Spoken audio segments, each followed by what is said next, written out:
সালামু আলাইকুম।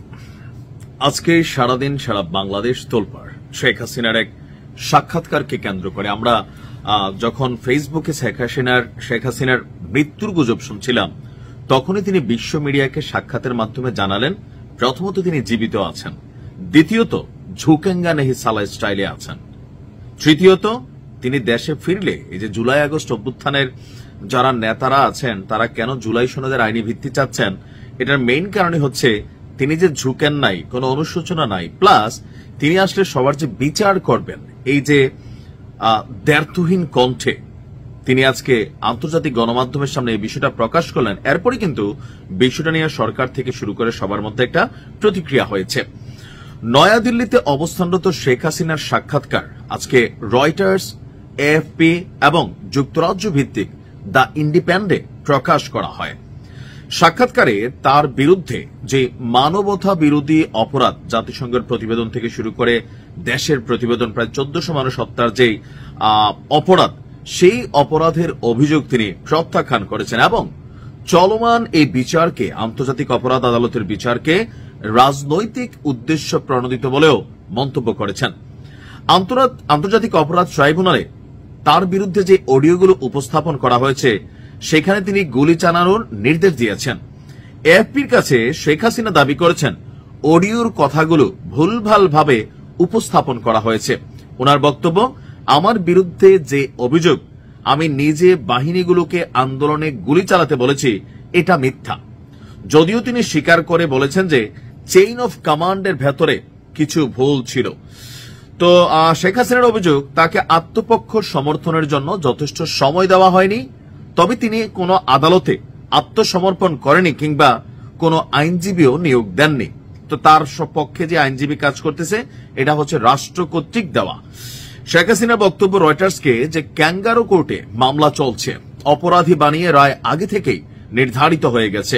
যদি তার মৃত্যুদণ্ড হয় তাহলে তিনি অবাক অথবা ভীত হবেন না। তার বক্তব্য, আমি নিহত প্রতিটি শিশু, ভাই বোন, আত্মীয় বন্ধুর জন্য শোক জানাই, কিন্তু এজন্য আনুষ্ঠানিকভাবে আমি ক্ষমা চাইব না ও স্বীকৃতি। তার বক্তব্য, আওয়ামী লীগ সরকারকে উৎখাতের জন্য রাজনৈতিক প্রতিপক্ষরা এই জুলাই আগস্ট অভ্যুত্থান ক্রিয়েট করেছিল এবং অস্থিরতা তৈরি করে তার বিরুদ্ধে চক্রান্ত করেছিল। তার বক্তব্য, বাংলাদেশের অন্তর্বর্তী সরকার অন্তর্ভুক্তিমূলক নির্বাচন না করে লাখো মানুষের ভোটাধিকার থেকে বঞ্চিত করতে যাচ্ছে। নোবেল বিজয়ী ডক্টর মোহাম্মদ ইউনূসের নেতৃত্বাধীন অনির্বাচিত অন্তর্বর্তী সরকার আওয়ামী লীগকে নির্বাচনে অংশ নেওয়ার অধিকার থেকে বঞ্চিত করছে। এটা জনগণের মত প্রকাশের অধিকার কেড়ে নিচ্ছে, যা একটি বিপজ্জনক নজির হতে যাচ্ছে। তার বক্তব্য, আওয়ামী লীগের উপর নিষেধাজ্ঞা শুধু অন্যায় নয়, এটি আত্মঘাতীয়। এবং এখানে তিনি আরো বিভিন্ন বক্তব্য দিয়েছেন। আর বর্তমানে তিনি কি দেশে আসবেন, তার বক্তব্য যে তিনি এই মুহূর্তে দেশে আসবেন না, ভারতেই থাকবেন।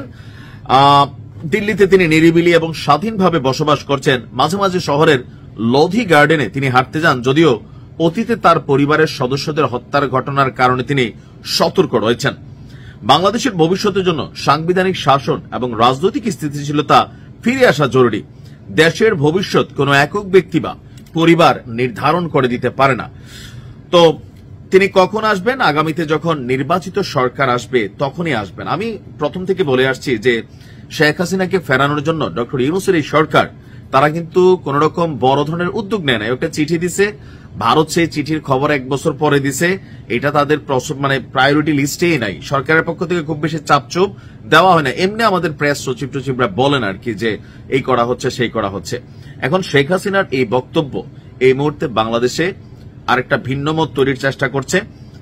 আপনি কি মনে করেন যে এই যে তিনি স্ট্যান্ড নিলেন যে ঝুঁকবেন না, ক্ষমা চাইবেন না, বা আওয়ামী লীগের নির্বাচনকে অংশগ্রহণ করতে না দিলে এখানে সুষ্ঠু ভোট হবে না, বা সামহাও, আপনি কিভাবে দেখছেন?